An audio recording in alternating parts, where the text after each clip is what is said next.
as a terroristic psychopath.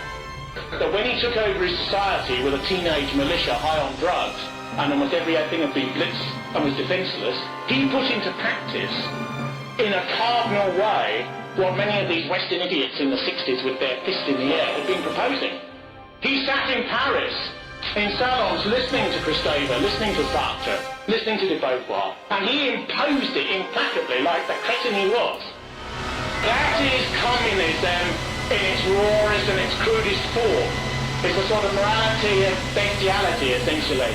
And it can't even impose equality, because in the communist societies of yesteryear, the elite will have its own shops and its own channels, and they'll have their own corrupt systems to keep their children out of military service, and so on. Or just like sort of Clinton's America or Vietnam America before it.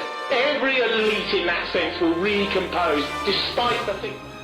Now everyone comes up and says, oh, we agreed with you all along.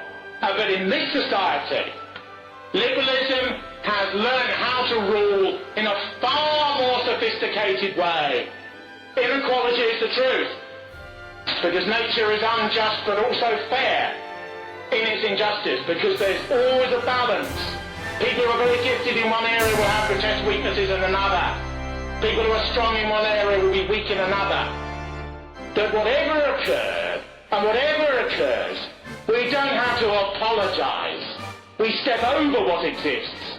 There's a concept in my philosophy which is called self-over-becoming, where you take things which exist at a lower level that you feel uncomfortable with, and you sublimate them, you throw them forward, you ventilate them. You take that which you don't like and you transmute it alchemically, psychologically and intellectually, and you change it, and you step forward and say no to past humiliation,